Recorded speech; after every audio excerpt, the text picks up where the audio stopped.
शुभ मध्याह्न विद्यार्थियों। आज हम कारक पढ़ने जा रहे हैं। तो देखिए, सबसे पहले हम इसकी परिभाषा लिखते हैं। क्रियायाः प्रत्यक्ष संबंधी, क्रियायाः प्रत्यक्ष संबंधी कार्य होती। क्रियायाः प्रत्यक्ष संबंधी कार्य भवति, अर्थात क्रिया के साथ जिसका सीधा संबंध होता है, सीधा अथवा परंपरा से संबंध होता है,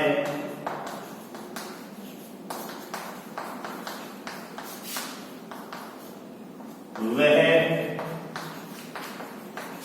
कारक होता है।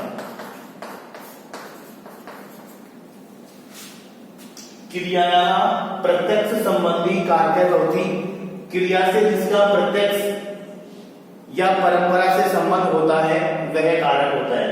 यही परिभाषा मैंने हिंदी में लिखी है कि क्रिया के साथ जिसका सीधा अथवा परंपरा से संबंध होता है वह कारक होता है। अब आते हैं आपके कारक के भेद। कारक के भेद देखिए, विभक्तियां तो 7 होती हैं, लेकिन कारक 6 प्रकार के होते हैं। कारक 6 प्रकार के होते हैं।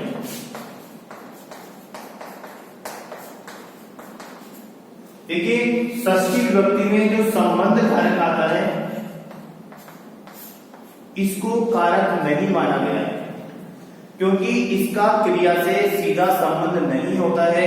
इसलिए इस संबंध को जो षष्ठी विभक्ति में आता है इसको कारक नहीं माना गया है।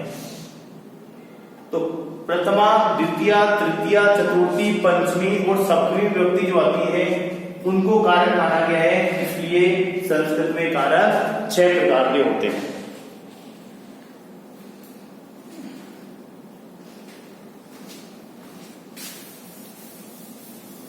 अब देखिए, कारक चिन्हों को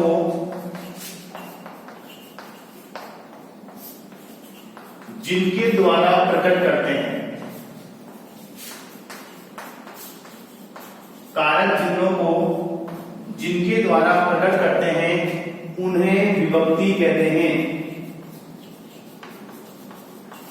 उन्हें विभक्ति कहते हैं। 6 प्रकार के आपके कारक हो गए।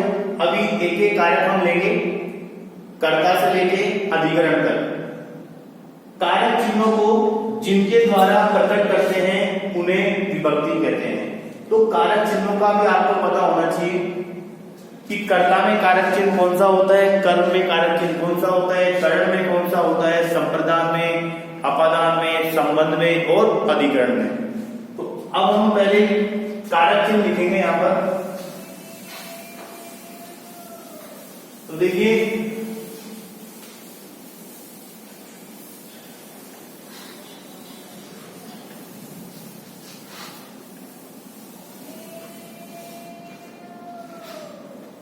एक तरफ हम लिखते हैं विभक्ति, फिर लिखते हैं हम कारक और फिर हम लिखेंगे इसके चिन्ह। तो विभक्ति आपको पता है कि प्रथमा से लेकर सप्तमी तक होती है। प्रथमा विभक्ति, द्वितीया विभक्ति, तृतीया विभक्ति, चतुर्थी विभक्ति, पंचमी विभक्ति, षष्ठी विभक्ति और सप्तमी विभक्ति। ये 7 विभक्तियां हो गई। अब हम देखते हैं कारक। सबसे पहले प्रथमा विभक्ति आती है जिसको हम कहते हैं कर्ता कारक। प्रथमा विभक्ति कर्ता कारक, द्वितीय विभक्ति कर्म कारक। प्रथमा कर्ता कारक, द्वितीय विभक्ति कर्म कारक, तृतीय विभक्ति करण कारक, चतुर्थी विभक्ति का प्रयोग हुआ संप्रदान, संप्रदान कारक, पंचमी में हो जाएगा अपादान कारक, षष्ठी में संबंध कारक और सप्तमी में अधिकरण कारक।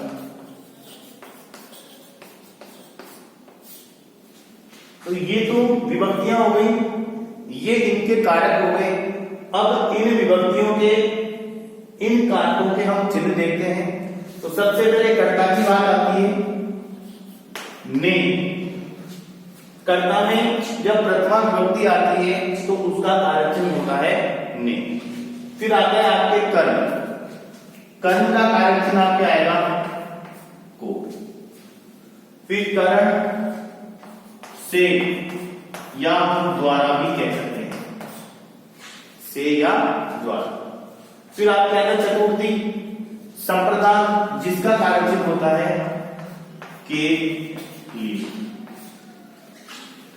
फिर आता है पंचमी, पंचमी का भी कारक चिन्ह होता है से, लेकिन ये होता है अलग होने के अर्थ में, अलग होने के अर्थ में। तो से का आपको इसे ध्यान रखना है, से तृतीया में भी आएगा और से पंचमी में भी आएगा। इससे में जो अर्थ आएगा वो अर्थ होगा अलग होने के अर्थ। फिर आप क्या करते हैं षष्ठी विभक्ति संबंध, इसके चिन्ह होंगे का, के या की। फिर आपके आता है अधिकरण, जिसका हो जाएगा में या। तो ये आपको कारक में ध्यान रखना है। विभक्तियां प्रथमा से लेकर सप्तमी तक प्रयोग होती हैं। फिर कारक कर्ता, कर्म, करण, संप्रदान, अपादान, संबंध, अधिकरण। फिर आते हैं इनके चिन्ह, ने, को, से या द्वारा, के लिए, से अलग होने के अर्थ में, का, के, की और में और पर। इसके बाद हम शुरू करते हैं अब कारक। जो कारक के भेद आपको बताए थे उनके हम कुछ एग्जाम्पल्स भी लेंगे।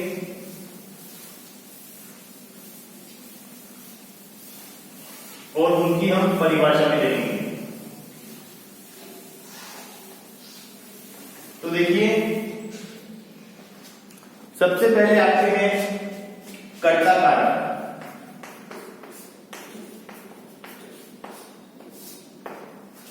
क्रिया के करने में, क्रिया के करने में जो स्वतंत्र होता है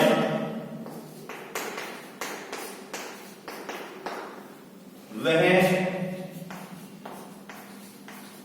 कर्ता कारक होता है।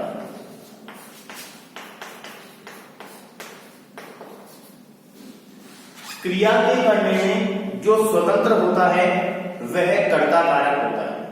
कैसे होता है एग्जाम्पल देते हैं। राम है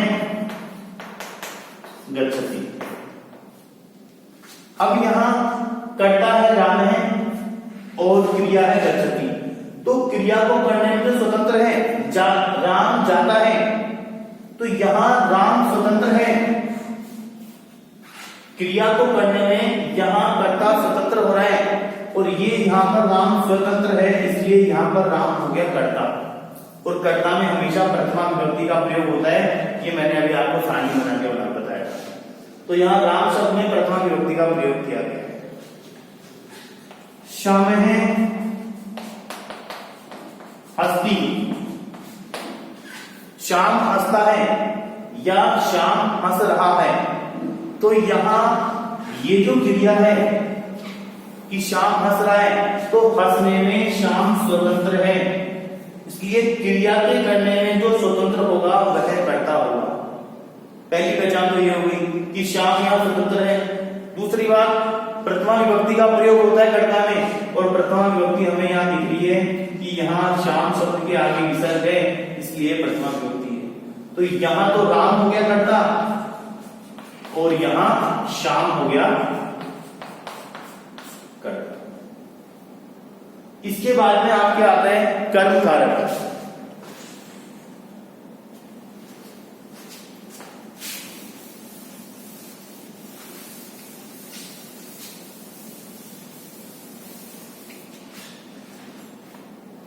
देखिए, कर्ता,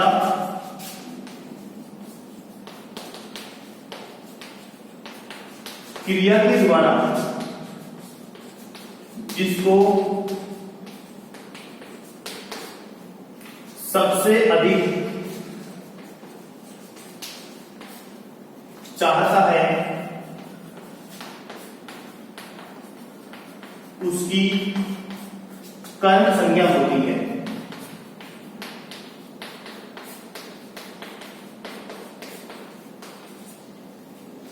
देखिए, लिखा हुआ है कि कर्ता क्रिया के द्वारा जिसको सबसे अधिक चाहता है उसकी कर्म संज्ञा होती है। कैसे होती है? एग्जाम्पल देखो, राम है पुस्तकम पढ़ती, राम पुस्तक पढ़ता है, या हम कह सकते हैं कि राम पुस्तक पढ़ रहा है। अब देखिए, यहां कह रहा है कि कर्ता, ये जो कर्ता है क्रिया के द्वारा, इसके द्वारा जिसको सबसे अधिक चाहता है, जिसको सबसे अधिक चाहता है उसकी कर्म संज्ञा होती है। कर्ता इसके द्वारा, क्रिया के द्वारा जिसको सबसे अधिक चाहेगा उसकी कर्म संज्ञा होती है। तो राम पुस्तक पढ़ रहा है या राम पुस्तक पढ़ता है, तो राम क्या कार्य कर रहा है? पुस्तक पढ़ने का कार्य कर रहा है। तो कर्ता सर्वाधिक किसको चाहेगा? पुस्तक पढ़ने को। इसलिए यहां पर ये जो पुस्तक शब्द है इसकी कर्म संज्ञा हो गई, और कर्म में हमेशा द्वितीय विभक्ति का प्रयोग होता है, और यहां आप देखेंगे द्वितीय विभक्ति का प्रयोग ही किया गया है। सीता ग्रामम गच्छति, सीता ग्रामम गच्छति, सीता गांव जाती है या सीता गांव जा रही है। तो यहां भी देखो, कर्ता है सीता और गच्छति हो गई क्रिया। देखो, क्रिया पहचानने का आसान तरीका है, जो धातु का रूप होगा वही क्रिया होगी। तो ये गम धातु का रूप है, तो कर्ता इसके द्वारा चाह रहा है गांव को, क्योंकि सीता गांव जा रही है, तो सीता किसको जा रही है? गांव जाने को जा रही है। तो ये ग्राम शब्द है, इसमें द्वितीय विभक्ति का प्रयोग हुआ है, इसलिए ये ग्राम शब्द यहां पर क्या हो गया? कर्म। और यहां पर पुस्तक क्या हो गई? तो ये आपके पास कर्म कारक। तो आज हमने परिभाषा देखी क्रिया की, कारक की। क्रिया के साथ जिसका सीधा अथवा परंपरा से संबंध होता है वह कारक होता है। क्रियायाः प्रत्यक्ष संबंधी कारक होती। फिर हमने उसके भेद देखे कि कारक 6 प्रकार के होते हैं।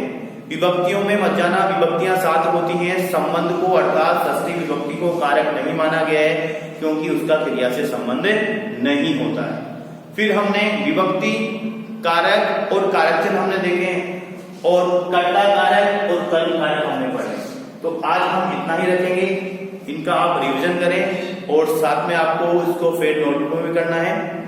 नेक्स्ट इससे आगे जो कारक है वो हम नेक्स्ट क्लास में लेंगे। Okay student, thank you.